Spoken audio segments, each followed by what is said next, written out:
So Monica, I think you can go ahead. So good evening, everyone. Thank you for joining tonight's virtual town hall discussion. My name is Monica Reed. I serve as the Director of Advocacy for the National Association of Criminal Defense Lawyers.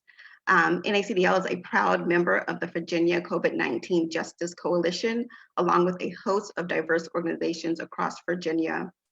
It is this coalition who has been sponsoring these virtual town hall series shortly after the start of the pandemic. The coalition's goals are straightforward: to safely release as many people as possible, as soon as possible. We thank everyone who has tuned in so far, and for the special guests we have featured thus far, who have helped to shine a light on why we need to prioritize helping incarcerated individuals during this time, and have shared our commitment to releasing as many individuals as possible from custody. So tonight's discussion, we will be focusing on the upcoming special session, which is scheduled to convene on August 18th, which will tackle issues related to policing and other criminal justice reform. Today's panelists will be discussing the legislation the coalition will be prioritizing during the special session and how these bills will impact those who are currently incarcerated. I will now turn it over to Ashna of the ACLU of Virginia, who will be tonight's moderator. Thank you so much. Hey everyone, thank you for tuning in tonight. Like Monica said, my name is Ashna Khanna and I'm the Legislative Director for the ACLU of Virginia. And I'll be moderating tonight's discussion around special session priorities, how that really directly impacts folks who are currently behind bars, and how important it is for us to pass these reforms now, especially when we think about it from a racial justice perspective. And so I will now be introducing some of our excellent panelists tonight. I'm so very excited to hear them all speak about our special session priorities. I would like to start with Senator Boysko. Senator Jennifer Boysko represents the 33rd District, parts of Loudoun County and Fairfax County.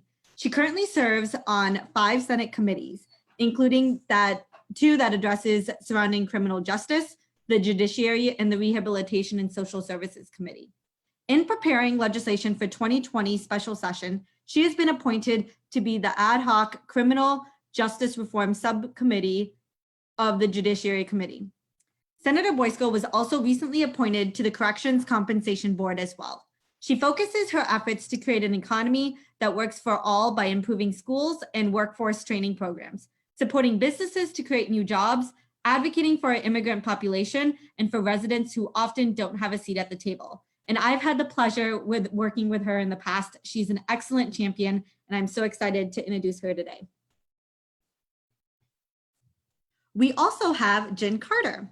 Jen Carter is the co-founder of the Humanization Project, an organization that started with her partner who is currently behind bars. They work to humanize people behind bars in the eyes of the general public, sharing their stories, hopes, and passions and dreams through interviews, research, correspondence programs, and writing in the hopes of furthering compassionate criminal justice reform. I'm also proud to say that we have Shakil Ali. Shakil Ali is a national peer recovery specialist. He has worked with many organizations helping people who have recently been released from prison, as well as within communities most impacted by mass incarceration. Most recently, he is an EARN founder and the CEO of TRAP, an organization that works to create programs that respect the inherent worth and dignity of all people with a focus on creating social change as well as change in the lives of individuals. We also have tonight Sean Winetta. Sean is a former VDOC resident. He received a 30-year sentence for embezzlement and served well over a decade before earning an executive clemency. While incarcerated, Sean co-founded RGBBehindthewire.org, which advocates for restorative justice initiatives in prisons nationwide. He also proposed and implemented several programs geared towards reentry, including first aid, CPR, AED certification, and opioid overdose reversal training at Haynesville Correctional Center. Since his release, Sean has started a small business providing American Red Cross health and safety training to a variety of clients, ranging from trucking companies to the World Pediatric Project. He also works with Virginians for judicial reform, the Virginia Interfaith Center for Public Policy, and other advocacy groups to advance prison reform, as well as the earned sentence credit legislation that we will be talking about later today. Thank you all. for coming today. We're so very excited. If y'all just want to say a couple words about yourself and why you're here today, that would be great. Great. So thank you for having us, Ashna. I am really looking forward to the conversation tonight. Social justice and criminal justice reform are things that I've cared about for decades, and I find it really exciting that we are on the cusp of actually making some real differences. So looking forward to our conversation. And yeah, thank you, Ashna. I am looking forward to this conversation as well. And I am so excited to have Senator Boysko sponsoring, patroning our earned sentence credit bill. I know she's going to champion it so well on the Senate side, and I'm excited for that. But I'm also really excited for this town hall where we can have Senator Boysko on, have our coalition here with all our advocates, and also have Sean and Shaquille on to really give that perspective of people behind bars. As you know, with the Humanization Project, that's really what we focus on. And I've enjoyed having, in the last few town halls, we've had a letter from people behind bars, we've had questions from people behind bars, and now I think it's really wonderful to have Sean and Shaquille here, to have their faces here with us and see two wonderful people who are doing such amazing work in the world, who have been behind bars, who are out now, who can participate in our conversation tonight. So I think this one's going to be really fun for all of us to be here together. I agree. Sean and Shaquille, do you have a couple of words that you want to say to all of our viewers right now? Okay, let me unmute myself. Yes, I am Shaquille Ali, and I had the privilege of spending 24 years in prison. And so I am indeed humbled, and I am indeed honored just to be a part of the conversation that deals with social justice and criminal justice.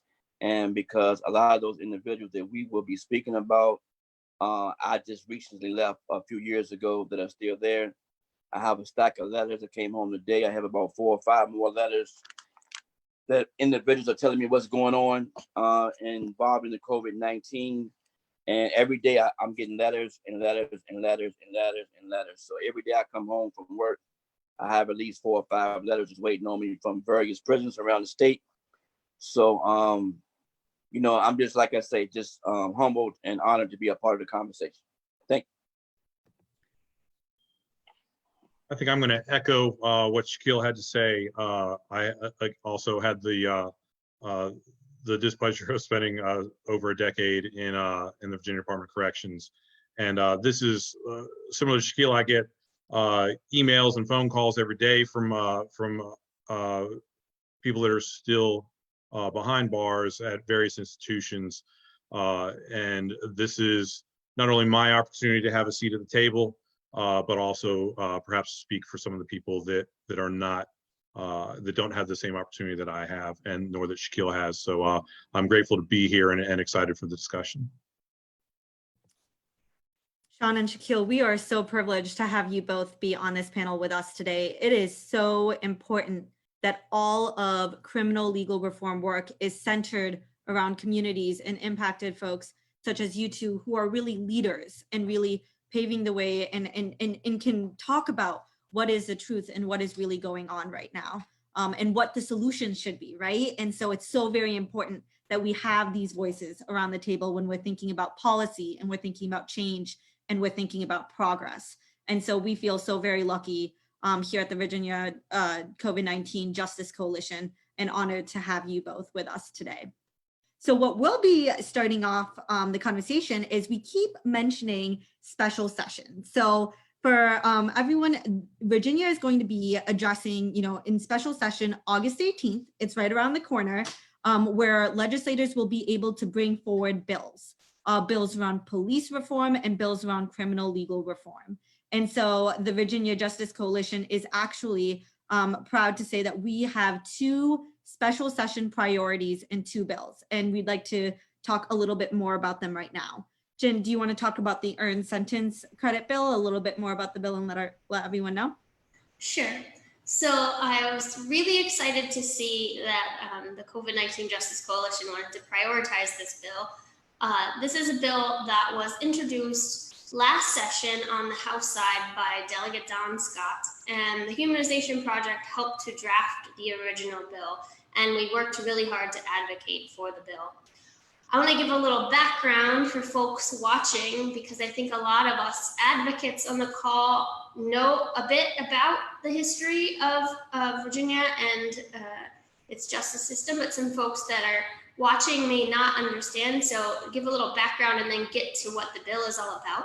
So prior to 1995 in Virginia, you could earn parole, which I think most people understand what that is. You go before a board, you tell them, you know, you've been a good person since you've been locked up, all the reasons why you should be able to be released, and they can determine whether you get released or not. Historically, before 1995, you could start doing that around the time when you had served about a quarter of your sentence. That didn't mean you're going to be released. You would continually go before the board and ask for your release in that way.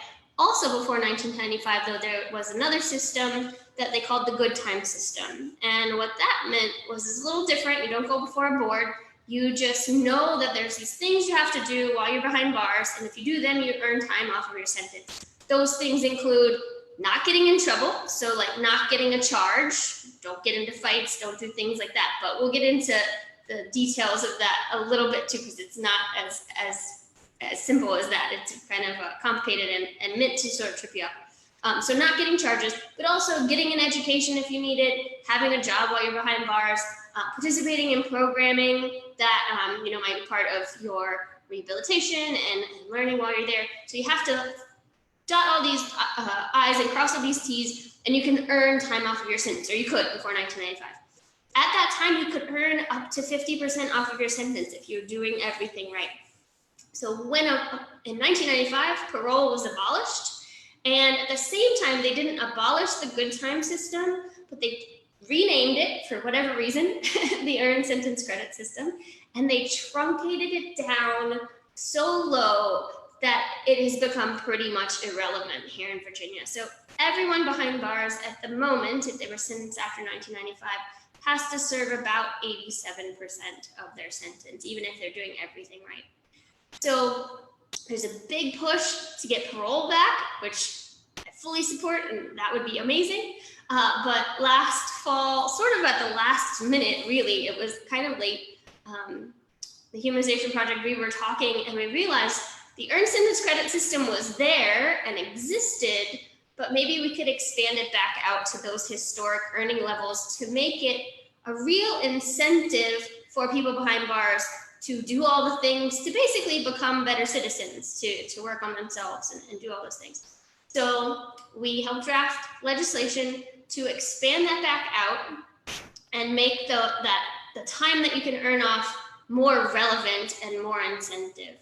We also put into the bill an incentive to maintain that behavior over time. So if you're earning at the highest level, you start out at that level. If you do anything wrong, you drop down levels. There's 4 levels, and they get, you get successively less time off of your sentence, depending on what level you're on. But if you're at that first level and you stay at that level over 2 years, 3 years, 4 years, 5 years, you start earning even more time.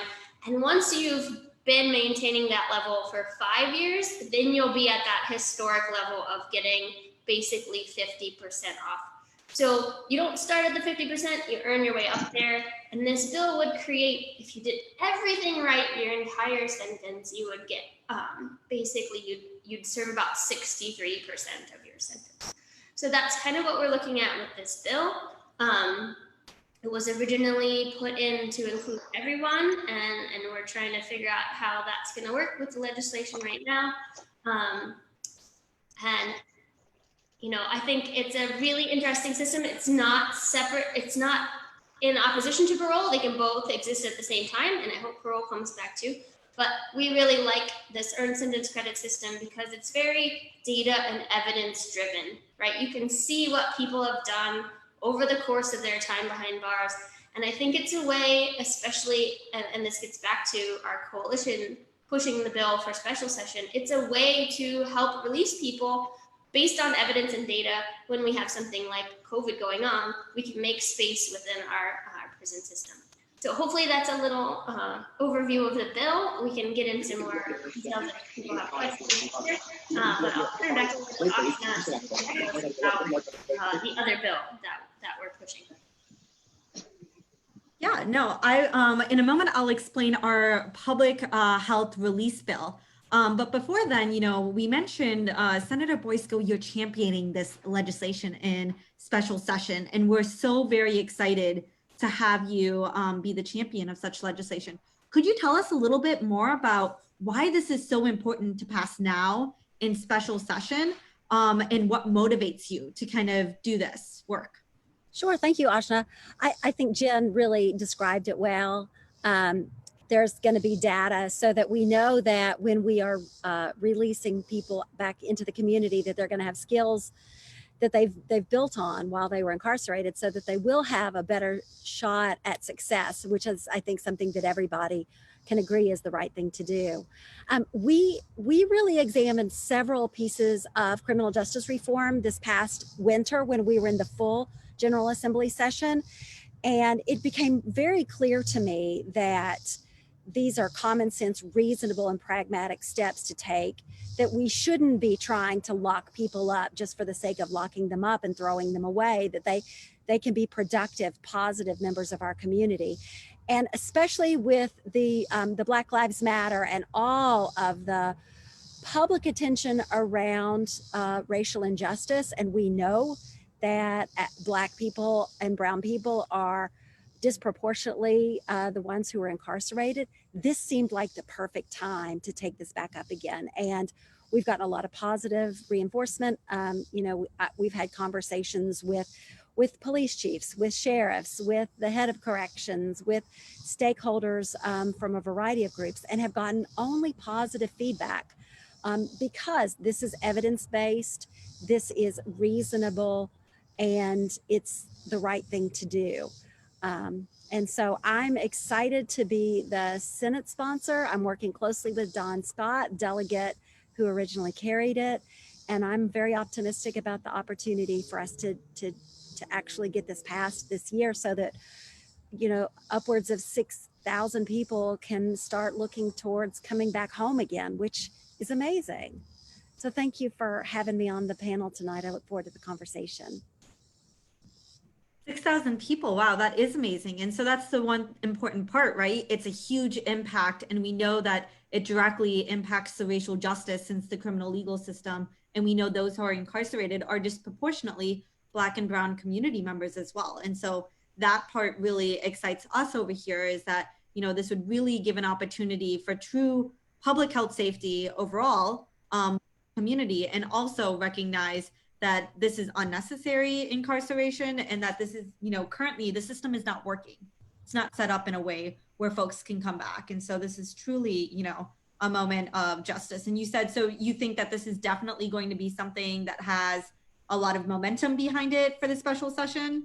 Yeah, I do, Ashna. And when we were looking at the police brutality, which is what really spurred all this, right? We took a deeper dive in the Senate, and we said, wait a second, it's not just police brutality. There's also sentencing. There's also the way the courts address how they make their decisions. There's also corrections and prison reform. We wanted to take an entire look, and these things have been studied for years and years and years. And we know that in other states and in other countries, there have been big successes in reforms. And we don't think that pushing these kinds of reforms off is going to be helpful. We want to use this momentum now, using evidence-based practices that we know work, that help re-enter individuals back into our communities in a safe way, is something that we need to do now. And the urgency of now is so loud. So yeah. We're in agreement there, especially with this unprecedented health crisis. Really, this is between life and death at this point for folks. And so it really does need to be urgent now. Just a quick follow-up question. So we know that the Crime Commission, originally this bill, unfortunately, didn't go forward and was sent to the Crime Commission. And so they have released that they are going to be ready with their conclusion. Do you have any insight to what that may be, or, how advocates can continue to push for this special session? Well, I know I can tell you that the Senate members have we have a majority of Senate members who have agreed that this is a good policy and we will be willing to pass it out of the Senate. I would continue to focus on having good, positive conversations about its importance with my House colleagues and make sure that they understand all the details so that that they have the accurate information. I can tell you that during the general assembly session in the wintertime, we are looking at 4,000 bills, and they come fast and furious. And people, if they don't have adequate time to really vet a bill, sometimes they say, we need to study this longer. I think that's probably what happened last winter. So giving that education, helping with the details, helping them understand that this is something that's been well thought out and has very positive implications, not only for the individuals who will be benefiting, but also for our budget, I think will be important. I am not a member of the Crime Commission, so I can't answer exactly, how they're thinking, but I did hear today secondhand that they hope to be through with their considerations of it before we go into special session, which is really optimistic, I think. And I know it's one of their top priorities of looking at right now. That's wonderful. We really do, I think you're correct. And we will, at the end of this session, update folks with how they can get involved and advocate to their legislators, especially delegates, about why this reform is so important. It makes all the difference in the world to do that. So yes, we agree. Thank you so much. Now we're going to take a pivot to our other legislative priority for this special session, which we call is the Public Health Release Bill. As everyone knows, a little bit of background. We're in the midst of this unprecedented health crisis. And the result of that is that no one was sentenced to die. And unfortunately, what's happening is that folks are getting sick and family members are concerned, and that prisons and jails have become tinderboxes for outbreaks of this contagious illness. The conditions are dangerous, and there's no such thing as social distancing behind bars. And we know that, to begin with, the criminal legal system was overcrowded. And conditions were just, not great. And so we know that from policing to prosecution to pretrial to sentencing to release, every aspect of the criminal legal system has come under intense scrutiny for how it responds to this national public health crisis. And what this coalition believes is that we must release people who can safely be released and take immediate steps to protect people who continue to be incarcerated. And so what this bill is aimed at doing is that this bill, what would do is that it would create a standardized statewide system for the remainder of the pandemic or for any future pandemic to let people out in a safe and effective way. What it would do is, like, if a governor declares state of emergency based on disease or public health threat, it would require that Department of Corrections actually calculate release dates quickly. It would require that all sentences be reduced by 3 months to those, especially who are getting out soon anyways, and it would help to immediately reduce jail and prison populations. It would also require release of those individuals who are particularly vulnerable to the disease.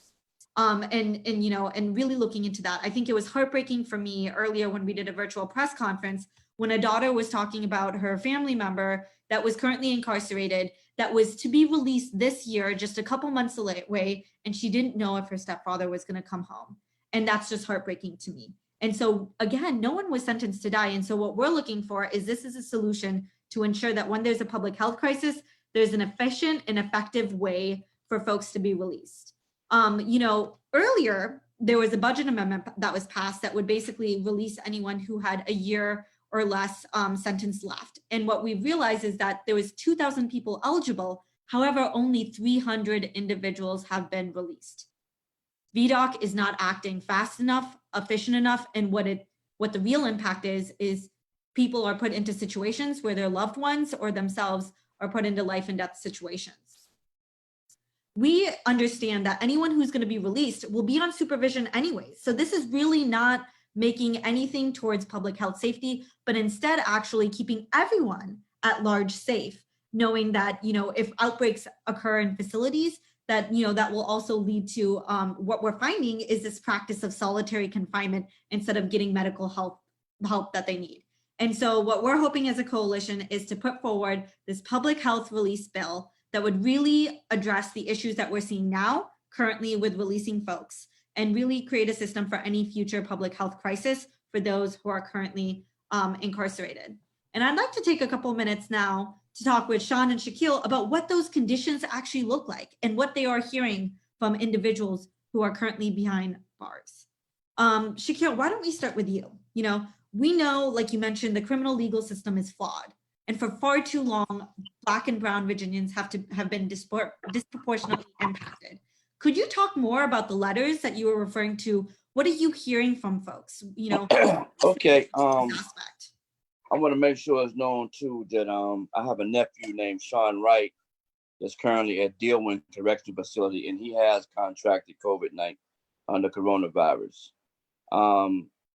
There, he says they are housed in the gymnasium there, just bunks right beside each other. If he reaches his hand out, he can touch the person to the next bunk.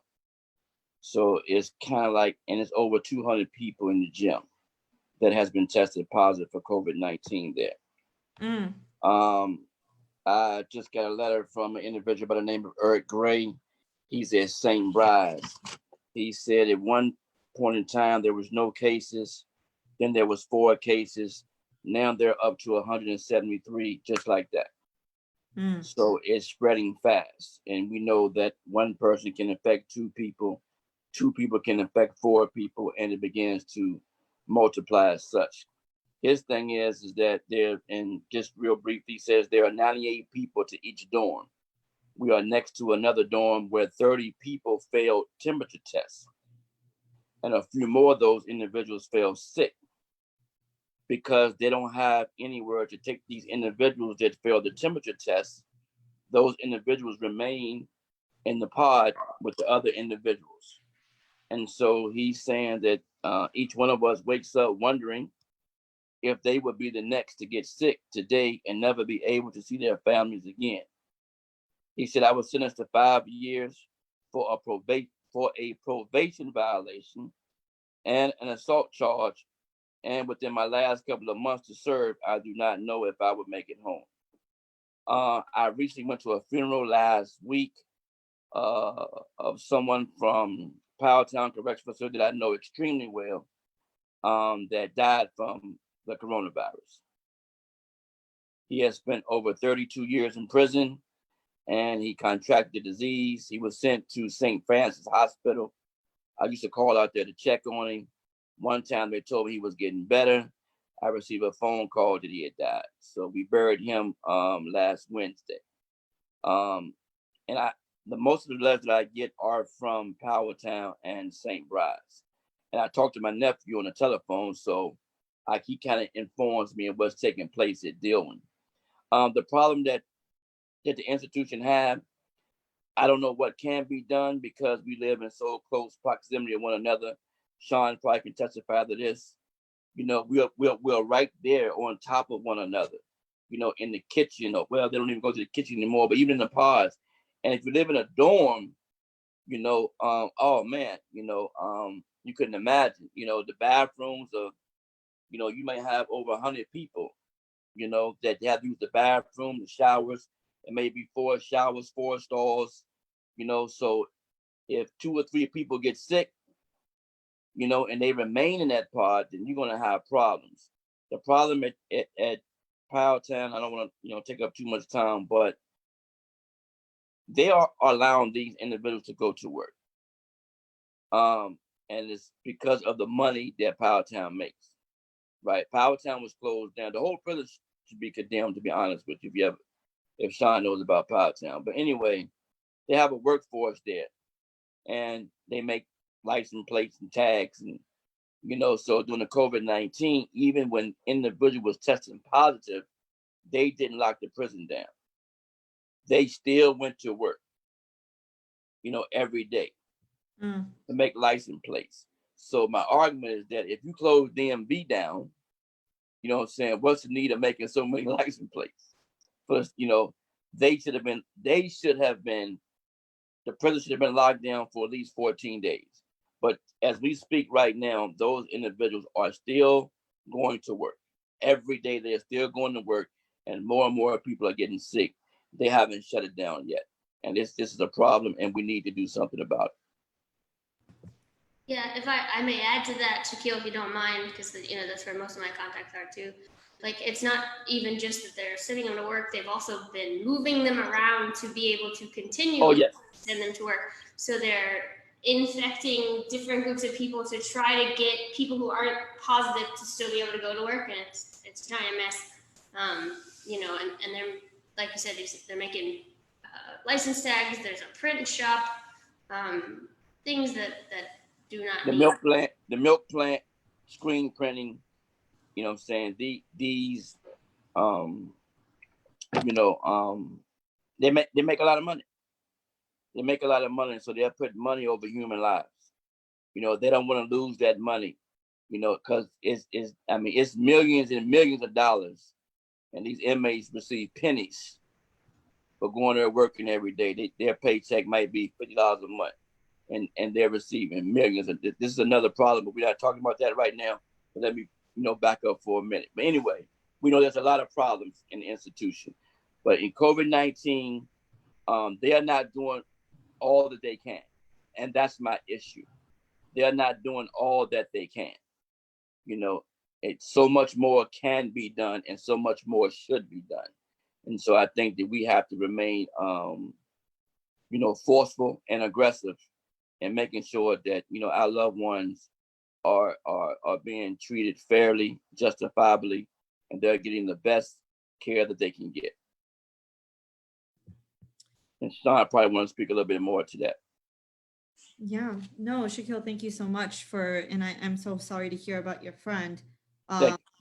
And again, I think you're right. You cannot be, prioritizing money over lives. And I want to emphasize, we're talking about a broken, overcrowded system to begin with. And then on top of that, dealing with a public health crisis, and no one was sentenced to die. Sean, can you talk a little bit about that aspect as well? Oh, sure. Thank you. I'd echo a lot of what Shaquille said. I was at Haynesville most recently. On April 23rd was when I received executive clemency from Governor Northam. While I was waiting for my home plan to be approved on May 6th, I tested positive for COVID. Fortunately, my symptoms were rather mild, but I was in the dorm situation that Shaquille mentioned. There were 75 of us all in one place. We all shared 4 toilets, 4 showers. Rec is restricted. However, they are sending guys to the Enterprise shop there, which is where I've seen the governor actually several times wearing the masks that we made at Haynesville during his press conferences. I speak regularly now to guys at Greensville, Haynesville, Lawrenceville, Deerfield, and Green Rock. And the situation at each one of those facilities seems to continue to devolve to increasingly less care, increasingly fewer staff showing up for work. They are doing the shell game of moving people around to different pods to try and make sure that they can go to work for a variety of reasons. I think some of it is perhaps if the people that are incarcerated aren't doing the work, then that means that the staff has to do the work, and that of course costs money. It's cheaper to pay offenders pennies rather than the dollars that are being spent on staff. It's a difficult situation, and it's disappointing, as I know we were watching the pressers from the administration, and sometimes it was disappointing because while I believe, and I think most of us believe, that the intent of Governor Northam's administration and Brian Moran and the Harold Clark and on down, we believe that is well intended, but oftentimes what was being, I expect, reported to them was not in fact what was happening on the ground level. And obviously, having been there so recently, I can say that was in fact the case. There was bad information being relayed up to Secretary Moran, as well as several other probably members of the General Assembly as well. I expect Senator Boysko and other people that have made inquiries on behalf of family members to the Department of Corrections, unfortunately aren't getting information that is accurate. Specifically, one that I actually encountered was at Haynesville while early in the COVID crisis. While Haynesville was, we have the tailor shop there, and we were manufacturing the face masks that are being worn by everybody in the department now, including staff and members. A lot of people in government, and even DMV, are wearing the masks that were manufactured by the Department of Corrections at Haynesville. There was the men who are incarcerated that are making those masks were wearing them while they were at work, because of course they're encountering staff and they're in a dusty environment to begin with. There was a staff member who came in and told everybody to remove their masks, and if they kept their masks on, they would lose their job in the enterprise shop, which was the highest paying job on the institution. And so we, of course, sent that out to some advocates that we knew, and as it was reported up, and of course the response was nothing like that ever happened. So it was disappointing on that end, and ultimately we don't care what the response was. We wanted action. We wanted to have guys be able to use their mask, which ultimately was the outcome, but they still had to be threatened with their jobs. So I think that's the big concern, and perhaps Shaquille would echo that a lot of times what's being reported to members of the administration or the General Assembly is not in fact what's actually occurring on the ground. And I would encourage members of the General Assembly, since it's actually outlined in the code of who's allowed to go into these correctional facilities, there's a specific provision for General Assembly members to be able to go into these facilities. I would encourage them to visit various facilities, and not on an appointment basis, but just kind of show up at the gates and say, look, take me around. Sean, that's a really good point. And I think that's one of the clear, kind of things that we're seeing is that there is not clear and accurate data that's being proposed, but also that, we need to be listening to individuals like you and Shaquille to really get that accurate data, to get these stories and lift them up. And that's why it's so, and to have that result in change, right? Effective change. I kind of want to follow up and ask you a quick question, Sean. So, with the good sentence credit bill, if that were in place when you were currently incarcerated, what would that look like? How would that have impacted you? Well, as of the day I was released June 22nd. I still had over 10 years left to serve after having served over 16. So again, for a nonviolent property crime for embezzlement. Had this bill, and believe me, as soon as I saw it posted, and I didn't know Jen at the time, but I saw the bill and instantly got my calculator out and got my paper out and started calculating how this would impact me down to the day. And without the governor's intervention a few months ago, I would be released within a year. It was middle of next year, I believe, almost exactly a year from now. I believe it was July of next year was where I had calculated my time. So it would have been somewhere in that ballpark. I have a friend right now who's at Greensville that has earned undergraduate and graduate degrees and is serving a 30-year sentence. He's about 20 years in, and we're 1532, and I try to get away from calling it 1532. It had the earned sentence credit bill passed, or if it is to move forward in this special session, he would be released almost immediately as soon as the calculations are done. The interesting thing with this, and I've watched these bills for 15 years, and I expect Shaquille would say the same thing. This is the most progressive, well thought out bill with progressive rewards rather than just giving things all in one shot. It makes you earn it over the course of years, and you can fake it for a year, you can fake it for 2 years, maybe even 3, but you're not going to fake it for 5 years. At that point, these desirable behaviors are going to be habituated. And the consequences, it supercharges the consequences and empowers the staff to greater degrees than they are now. Right now, if I was to have gotten some sort of an infraction, the worst thing I would have had to worry about was losing 90 days. And for somebody serving a 30-year sentence, a 90-day hit is no big deal. But now if I was to do something under this earned sentence credit bill that we hope is moving forward, it would be 4 to 6 years at least that I would take a hit and then have to earn my way back. So it does so much to empower staff. It supercharges the penalty, so it makes these desirable behaviors become habituated and become Yeah. part of the everyday life, and makes you engage in these rehabilitative programs and reentry programming. Yes. Can I add something right quick, Ms. Jennifer? This goes back to the COVID-19 Release Act, is what I call it. I have received letters from people who have received letters saying they will be released because of COVID-19. They got these letters months ago.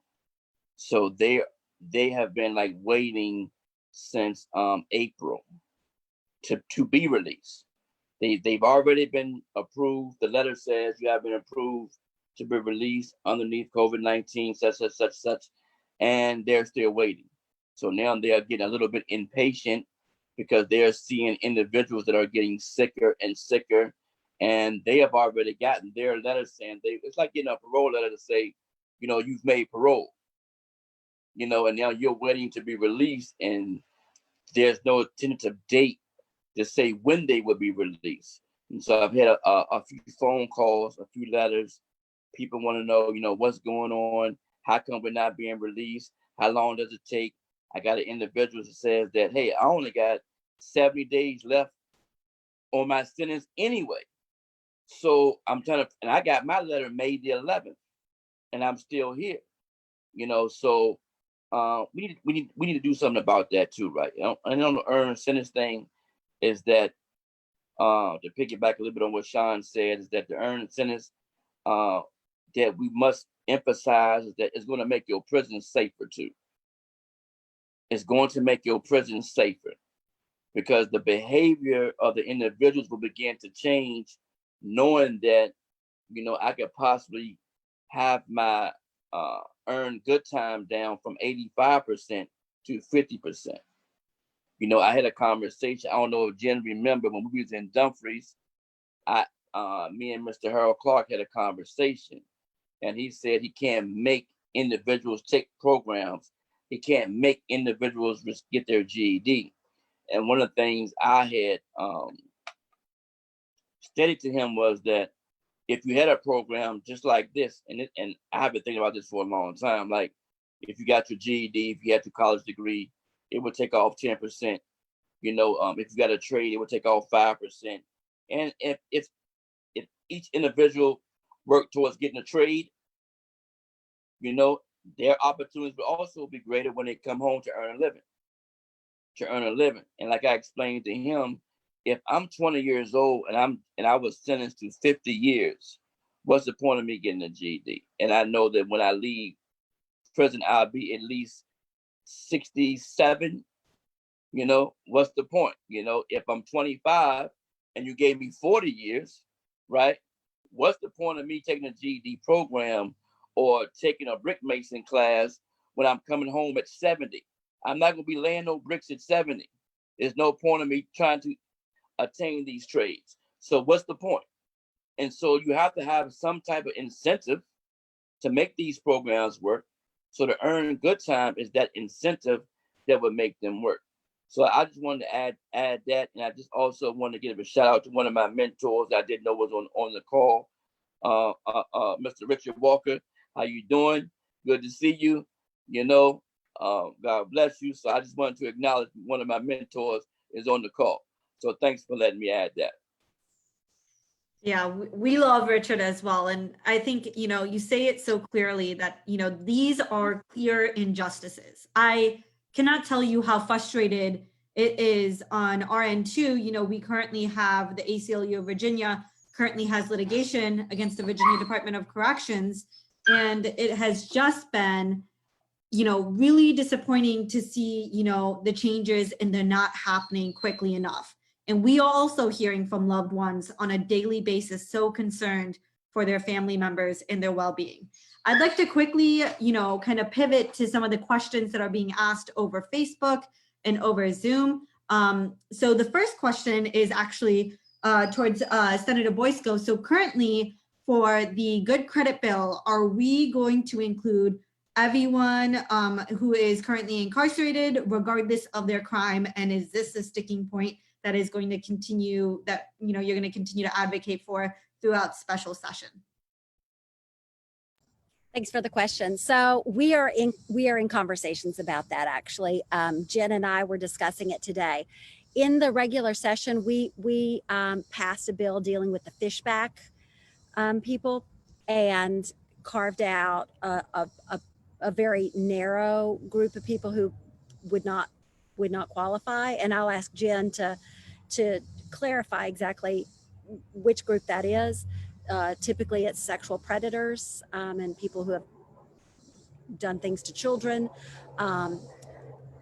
But we're in conversation about that exact thing. And until one thing that happens, and excuse the plane above me, is that a piece of legislation that you see at the beginning sometimes changes as more people weigh in. So we want to hear from you all. And as we talked about, advocates should let us know what's important. This is one of the things that you all can help us with. So Jen, would you help clarify exactly what you and I were talking about earlier today so that our audience understands? Sure, definitely. So last year, as the bill was attempting to go through the House side, I got into the criminal subcommittee of Courts of Justice, and they tried to add some amendments to the bill that would eliminate people who had done certain violent crimes, and they tried to act like it was a narrow set of crimes, but really when you get down to it, it would have ended up eliminating about 60% of people behind bars. So what Senator Boysko and I talked about today was looking at what was amended onto Fishback, which really focused on sexual violent crimes against children and would include pretty much everyone else. I believe maybe there's a really high murder charge that's also included, if I'm not mistaken. The Humanization Project, as the senator and I talked about earlier today, we believe 100% that no one should be left out, and that's our stance on the bill. We believe it for many reasons. For us, it's the people that have done the most harm that you should give the most incentive to change, because no matter what, everybody's getting out. So you can have people get out and be the same they were when they went in, or you can have them get out and be better citizens. And so we feel really strongly that should be the case. Also, violent crime in Virginia is not necessarily violent. If people are unaware, you can sell enough drugs and that's a violent crime. You can be sitting in a car when somebody else goes in a place and you have no idea what they're doing and they rob the place and you get charged with a violent crime. So starting to carve out different things for us doesn't make sense. And giving people long prison sentences and putting them in prison actually perpetuates more violence. And so we feel really strongly that nobody be left out. But, we also understand that politics takes people being convinced to voting. And so we're happy to continue the conversation around the bill and what's going to happen with it. And I feel really confident that Senator Boysko is going to make the best decision possible and figure out how we can get it through to include the most people that we possibly can at this time. So I hope that helps to clarify for folks. And if people have further questions, please let us know. I wanted just to add one thing that we didn't talk about. We also are going to have a companion bill that deals with compassionate release for our elderly and sickest inmates. Senator John Bell carried it, and I believe Don Scott might have carried it in the House. Again, it did not make it through the full process last year, but we believe that it is primed to get better support because people have been looking at it more in depth again. But it would, people 60 years and older, people who are very, very ill would qualify for that. So I just want to make sure that I touched on that as well. Thank you. And yeah, I'm excited about that bill too. I want to add one more thing that popped into my mind when Shaquille was talking and goes along with the idea of parsing out violent versus nonviolent crimes. Shaquille mentioned that the earned sentence credit bill would make prison safer because you're giving people incentive to be better people. But if Don Scott speaks on this very well, if you start parsing out people to get the reward and other people to not get the reward, then you create this system where those people that aren't getting the reward can actually be quite horrible to the people who are getting the reward, and you create this dichotomy between what's going on, and there becomes tension there. So that's another reason to make sure that it's benefiting everyone possible. That's a really good point. I'd like to actually just echo off of that very briefly, if I may. I'm sorry. And it creates, if you separate out the violent from the nonviolent offenders, and of course it's all how it's written in the code, so it isn't necessarily exactly how it's said to be. But let's say somebody like myself who had a nonviolent felony, and let's say I'm earning my 30 for 30. I've done my 5 years of going to programs and being infraction free, and I'm in with a guy who has lost all of it with that has a violent offense and has lost a little bit of good time that he's able to earn anyway. There's no incentive for him to not come in and try to rob me or to whatever it is, and I have no recourse. I can't protect myself even, because if I do, I'm going to lose particularly in my case, who's going to pick up over a decade of good time under this bill. I'm going to lose a decade's worth of good time because somebody who had nothing to lose chose to come and try and victimize me. So I think that sort of further illustrates why it's a bad idea to separate the two out. And the other point, and I think Jen touched on it as well, is the people that have these longer sentences are the ones who are in the most need of help. So you need to have them going to these rehabilitative programs, doing reentry, doing all these different things that right now they don't have to do, because the 4.5 days are given to them for them to lose. It is not even really earned now, and this is something that I wanted to be sure and touch on. Now the 4.5 days are given to you for you to lose simply by not acting bad. It doesn't incentivize good behavior. It doesn't mandate positive and desirable behaviors. It simply says don't act bad. The earned sentence credit bill, as it's written, actually incentivizes and makes you act in a desirable manner and habituate this behavior over the course of years. I agree. And, I just want to reemphasize how important it is to really pass these changes now. We have advocates, we have legislators, we're all working together. And, I know that we're getting a lot of questions right now around, how do we know how many people will be up for release, transparency, about calculating good time and all of those. So what we will, in the essence of time, what I'll ask is that, on our Facebook page, we will try to answer as many of these questions as well when we post up this video to follow up with everyone.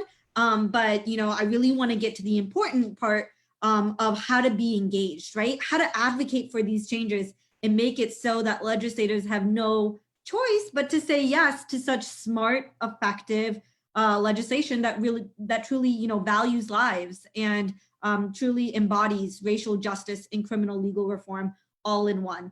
And so before I transfer it to Julia, who's going to be talking a little bit more about how, the audience right now, how you can get engaged, how your family members, friends, fellow advocates can get engaged and advocate for such reforms. I'd like everyone on the panel, if you, could you say a couple of words, to summarize why this is important now, and, to administration, fellow delegates and fellow senators, and the community, why this reform needs to happen on August 18th and be passed.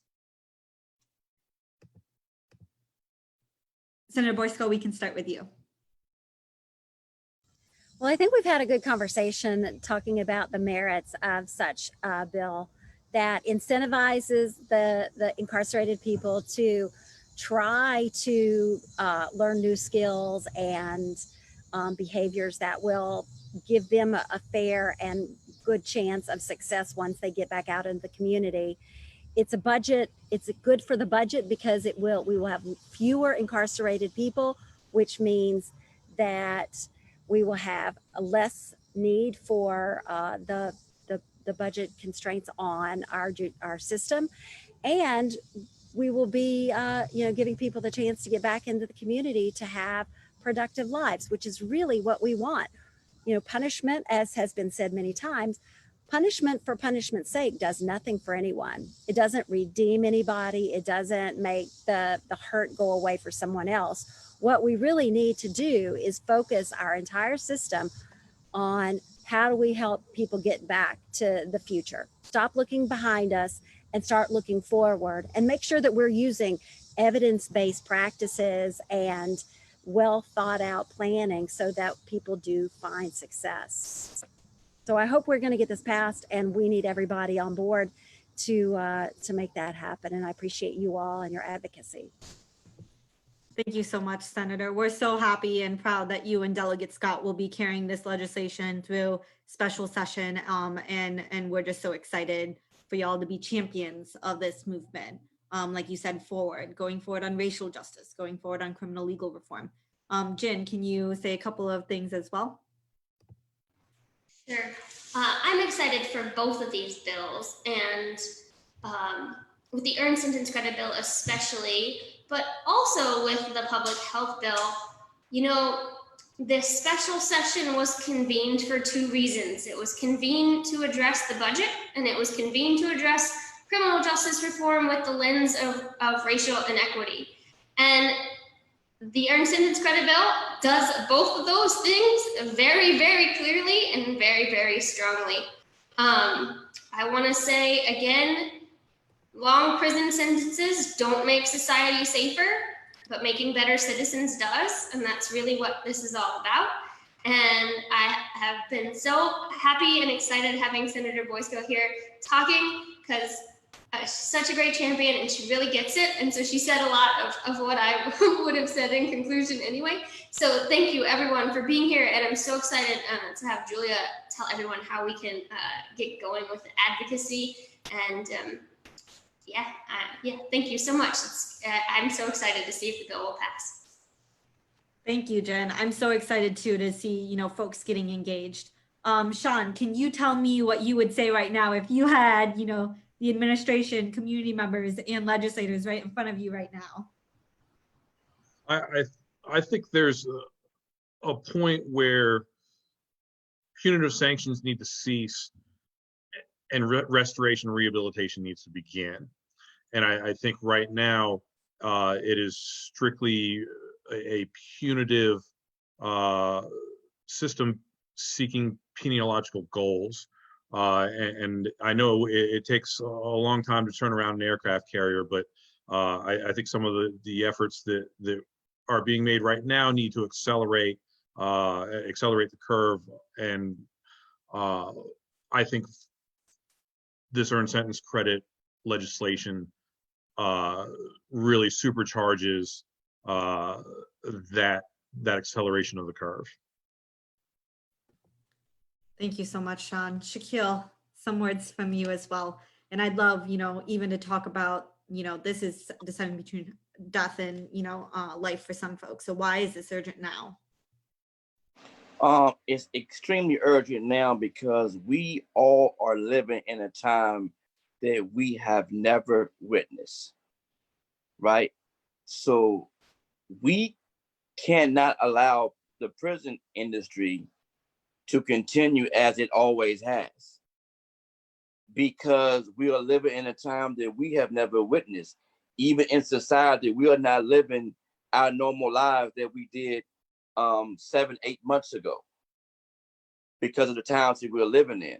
So changes have to be made out here in society to make sure that we are all safe, that we'll all protect one another, each other, because it's a human to human disease. You contracted from another human. So the changes that we have made out here, we continue to make, but the prison industry continues to strive just as it did before the coronavirus hit. So it has to understand that when we are sentenced, Going to prison is the punishment, right? Going to prison is the punishment. It's not that the prison is to punish us once we get there, right? And this is what's happening. These individuals are trapped. They're scared. We don't know what I've been to prison, and I don't even know what it feels like, what they're going through. Because God allowed me to be released before this epidemic hit. Sean knows a little bit more than I know because he was there. But it's for me, when I hear these stories, I can see like they trapped, you know? And we just don't really understand. They wake up every morning, the guy laying torn, can't breathe. You know, he's panting for breath, and next thing you know, he's taken out on a stretcher. And then another person's taken out on the stretcher. So they're scared. It's a stressful situation. A lot of those inmates are depressed, you know? And what are we doing about that? What are we doing about the mental aspect of it? You know, the counseling of it. Who can they talk to? You know, who can they go to? You know, some of them don't have families they can call on the phone, right? There is no visitation, right? So they can't really communicate with the outside world except through telephone calls. And so we have to be mindful of that. And then, like I say, man, we all know you have individuals in there, they have nonviolent offenses. Some of them are in there for probation violations, parole violations. Some of them will come home in the next 90 days anyway. These individuals should be released immediately. Immediately they should be released. If they have under a year, like the governor said, if they have a year or less, they should be released, and they're not being released. They are not being released. They should be released immediately to return home. And that way you make and practice social distances because you have released, you know, a certain amount of inmates that they can be spread out just a little bit more instead of living there like sardine cans. And so this is why this is important to me. I will stay on it. And once again, I appreciate you all allowing me to be a part of the conversation. Thank you so much, Shaquille. You know, I think that you said it so beautifully about why it is so certain right now and why it is so certain that both of these bills pass now. Now, you know, I'm really excited about this next section because it's going to take all of us, right? It's going to take the entire community to really advocate for these changes that need to happen now. You know, my question is, are elected officials going to be taking the necessary steps to save lives in time? Will they pass these two pieces of legislation in special session August 18th? And we all know that each voice matters and we all have the power to help inform and make that change. And so I'm really excited to really now, you know, pass it over to Julia so that folks can learn about how to get engaged and how to advocate. A little bit more about Julia. So Julia is an organizer, artist, and paralegal who utilizes the interpretation of law within art in order to push for social change and justice. Julia has been working with the Richmond community for 5 years and is currently working with RVA 26, a group born in jail during the mass arrest on May 31st, 2020, mobilizing for incarcerated Black people within Richmond City Jail and providing voices and resources to the Black RVA community members. Julia, I'm so excited to hear from you and learn about how community members can really get engaged and really advocate to, you know, elected officials about pushing for these reforms. Yeah, thank you for that introduction, and thank you to all the panelists as well. It is an honor to be here, and sorry, don't know what that was. It is an honor to be here, and it was so great to hear all of your voices. So I want to get started with, so why is it important for each and every one of us to do this? We're going to be suggesting for you to take multiple actions to support the bills that were discussed today. And the reason it's important is because our legislators need to know why we keep voting for them. They need to know what's important, what's going to get a legislator elected again. The second that you send those emails and continuous your friends send the emails, your family sends the emails, suddenly your legislator is saying, oh, this is important. If I want to be elected again, I need to do this. I need to support this. Not only that, but it also kind of puts pressure that is incredibly direct. That kind of pressure can be positive, and it can actually push legislators to start moving in, you know, like it can encourage a legislator to start talking to Senator Boysko about these bills to, push it further, maybe establish a new radical format, another bill later on. It just continues and perpetuates the cycle. And that's the way we can take it further from just this panel discussion today. We have done the educational part right here. Now we need to take the action part. So what I'd like to encourage everyone to do is I'm dropping a Linktree link into the chat. The Linktree is going to give you multiple links, and it starts with an email template. We encourage everyone to please find your legislator and send an email through the email template. I encourage all of you to please put in a more personal side into the email. This can be like anything. Don't worry about grammar. Because a personal note goes a long way.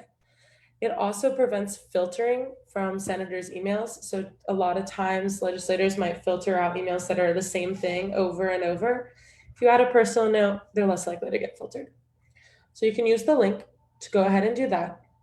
There's also resources. So we further this by educating ourselves outside of this panel discussion.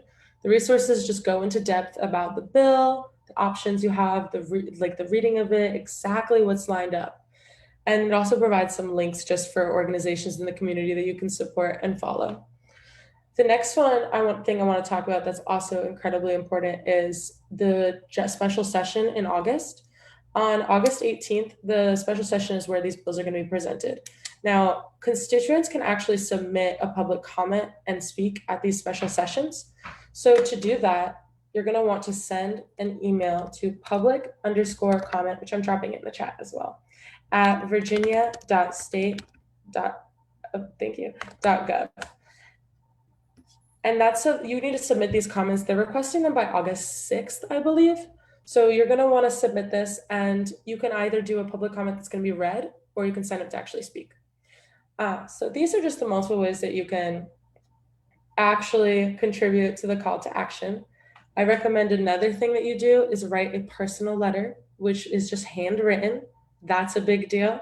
You can find addresses. Sometimes, as an abolitionist and a radicalist, I would say try to find the home address too. That's helpful. And then further than that, just basically share this link with others. This is on Facebook Live. We have participants here. Imagine if you shared this with 5 people today, how many of those people will write letters? Let's say maybe not all 5, but 2 out of 5 write an email, write a letter, call their legislator. Okay, so then they send 5 more people. It continues and continues, and then we have enough people that are supporting these 2 really important bills that are going to push for care and rehabilitation in our system. May I add just a quick on that? The personal stories are so incredibly powerful. It's hard to ignore when you have a person's story about their son or their daughter or their dad and how your family has personally been affected by these and what the stakes are that you're dealing with. That's more important than anything, more important than signing a form letter for sure. And that's how we've been able to get some really amazing stuff through the General Assembly. So I encourage you to make sure you're telling your personal story. Thanks.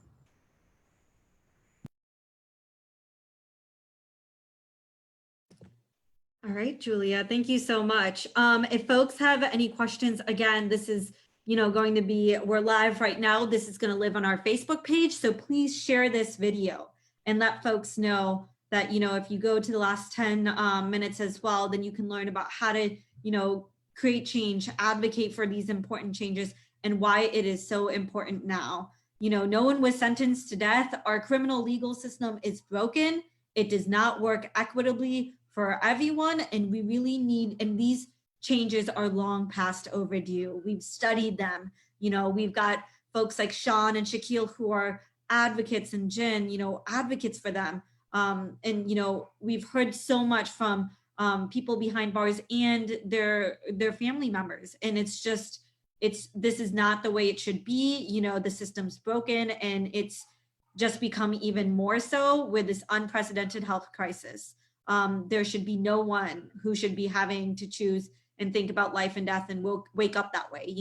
I can only imagine the stress and the depression that Shaquille talked about that's going to last for ages. We need to release people now. We need to really pass that public health release bill because, being proactive too, if this happens in the future, this should not be something that we are being reactive about. It's happened once, we should learn from our mistakes and not have it happen again. And then we really need the good credit sentence bill as well to be passed so that folks can be let out immediately. And in the impact will be large. It will be great to the community of Virginia. And so I am just, again, so honored to have moderated such a wonderful panel that talks so beautifully about the issues, the urgency, and explained ways of how you can get involved and really advocate for these issues. We need the momentum to continue. I cannot emphasize this enough when I am talking to legislators. It's not just talking with me. They want to talk with you. They want to hear about why you think this is so important. So please, again, share this amongst family members and friends and advocates and really keep going till August 18th. One voice, one message. I heard even, sometimes legislative offices are tallying. We've gotten 10 calls today that has to do with this bill. So don't think your voice doesn't matter because it is beyond powerful. And we know that this is going to take all of us together, united, fighting for racial justice and criminal legal change to really help, save lives at this point. Will, elected officials pass such legislation to save lives in time is the true question. And I really hope the answer is yes. And we're so thankful to Senator Boysko for her advocacy and her championing this, and for Sean, Shaquille, Jen, and Julia to really help bring light to why these important issues are, very important now and what folks can do in the future. Like I said, please keep in tune with our Facebook and we will be answering questions on that as well, and continue to spread the word and spread the love. It's all about humans at the end of the day. And like Shaquille said so, beautifully, it really needs to come down to that empathy and humanization, the humanization project. And so thank you everyone so much. And thank you everyone for tuning in on your Wednesday evening. We are so honored to have had you all with us. Again, spread the word. Thank you so much, everyone. Proud of you, Shaquille, Sean. Keep doing what we do. Thank you. Thank you so much. Thank all of you. Thank all of you. Thank you, Mr. Walker. Yes, you got it, man. Thanks, Jen. Thank you guys for being on, and thank you. Thank you. Okay. Thank you, Senator. Thanks, Shaquille. Thank you, Jen. Thank All you. right, so Thank you.